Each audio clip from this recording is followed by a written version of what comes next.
कि अटल जी संपादक भी रहे हैं, इसलिए आप भी संपादक हैं। तो केवल कवियों को ही नहीं, संपादकों को भी ये स्थान मिल सकता है।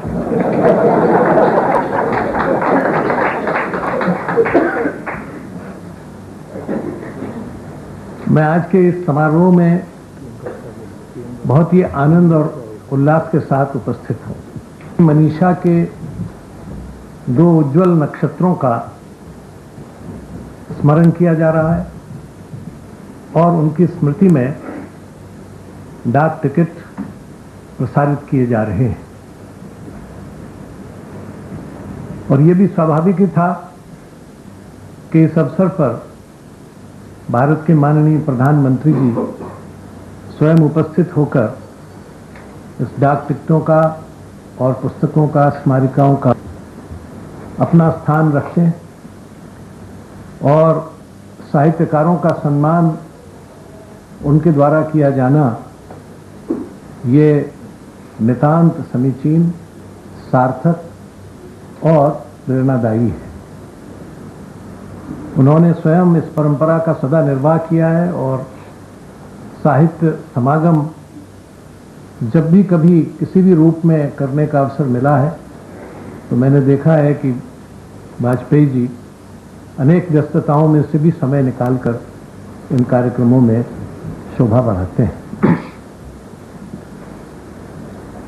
बाबू गुलाब राय जी के बारे में आपने बहुत कुछ सुना। मैंने सबसे पहले उनका लेख तब पढ़ा था जब मैं शायद 6ठी कक्षा में पढ़ता था और उसके बाद उनके लेखों और निबंधों के प्रति मेरी रुचि बढ़ती ही चली गई, क्योंकि वो जहां हम छोटी कक्षाओं के लिए बड़े सरल और सुबोध थे, वहां बड़े महत्वपूर्ण विषयों का विवेचन वो अपने उन निबंधों में करते थे। उन्होंने मुझे डॉक्टर मोहन चंद्र पंत ने बाबू गुलाब राय जी के उसको स्थापित करने की और उससे और आगे बढ़ने की चेष्टा हमारे साहित्य बंधु करें। विक्रम विश्वविद्यालय इसलिए नहीं कि उज्जैन में केवल विक्रमादित्य का नाम जुड़ा हो, इसलिए नहीं, परंतु विक्रम, भारतीय विक्रम, भारत का पुरुषार्थ, भारत की क्षमता, भारत की जो विजय प्राप्त करने की एक भावना थी, भारतीय विजय, विक्रमादित्य तो भारतीय विजय के प्रतीक है। भारत को विजिगीषु होना चाहिए, भारत को पराभूत मनोवृत्ति से प्रेरित नहीं होना चाहिए। ना उसका नाम उज्जैनी अवंतिका विश्वविद्यालय कुछ भी हो सकता था, महाकाल विश्वविद्यालय भी हो सकता था, मगर विक्रम से जोड़ने का अर्थ है कि लोग उस बात को पहचाने कि भारत का विक्रम कहां तक पहुंचा, कितनी दूर तक हमारे विक्रम की धाक थी, हमारे पुरुषार्थ की धाक थी, हमारी उपलब्धियों की धाक थी, हम कितनी दूर तक हमारी विजय का डंका बजता रहा। ये भारतीय विजय, भारतीय साहित्य का शीर्ष, और सबसे बड़ी बात यह कि जो प्राचीन भारतीय ज्ञान परंपरा थी उसकी दृष्टि से ज्योतिष शास्त्र का अद्भुत उन्होंने प्रणयन किया, विस्तार किया और उसको शास्त्रीय एवं वैज्ञानिक दृष्टि से स्थापित किया। ये बात दूसरी है कि राजेंद्र अवस्थी जी को उस पर कम विश्वास है, हालांकि उनकी अंगूठियां आपको जाहिर नहीं करती,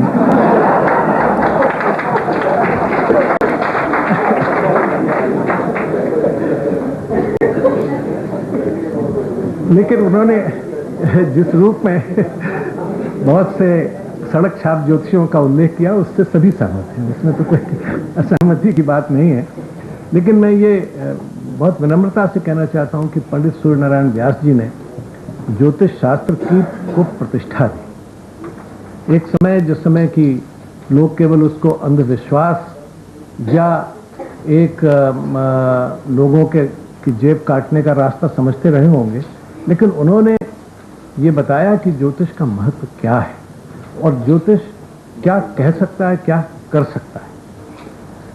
उनके बहुत से दस्तावेज उपलब्ध हैं, लेकिन एक दस्तावेज ऐसा था कि जिसमें उन्होंने पंडित जवाहरलाल नेहरू को इस बात के लिए सावधान किया था कि चीन का आक्रमण हो रहा है, और ये भी बताया था कि वो आक्रमण होगा, परंतु देश की स्वाधीनता को या देश को ऐसा कोई खतरा नहीं होगा।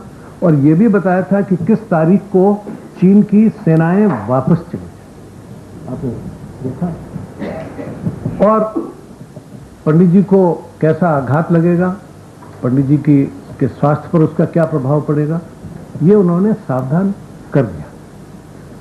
अब ये और वो तारीख बिल्कुल मुझे जो सबसे उसमें अद्भुत बात लगी वो ये कि जिस तारीख को उन्होंने बताया था कि चीनी फौजें वापस होने लगेंगी, ठीक उसी तारीख को वो चीनी फौजें वापस हो गई।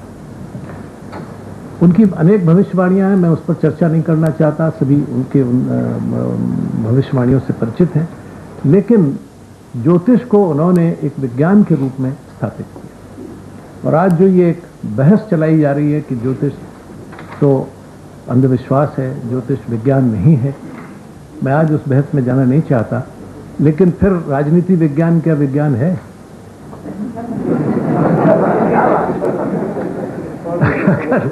यानी विज्ञान क्या है, फिर इस पर पहले चर्चा हो जानी चाहिए।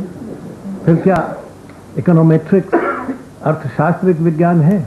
फिर क्या मनोविज्ञान एक विज्ञान है? मनोविज्ञान तो विज्ञान से परे की बात करता है, बात ही मनोविज्ञान में विज्ञान से परे की है, लेकिन वो भी विज्ञान है। ज्योतिष शास्त्र की भी अपनी कुछ महत्वपूर्ण ऐसी सिद्धांतिक उसके आधारशिलाएं हैं जिनको समझने की आवश्यकता है, और पंडित सूर्य नारायण व्यास जी ने उन आधारशिलाओं को बहुत ही सुरक्षित रूप में और बहुत ही वैज्ञानिक दृष्टि से स्थापित किया। और मैं ऐसा समझता हूं कि ये उनका बहुत बड़ा योगदान था, क्योंकि ज्योतिष शास्त्र, योग शास्त्र और आयुर्वेद की भांति हमारे देश की विश्व को सबसे अनूठे उपहार हैं। करता हूं और नमस्कार।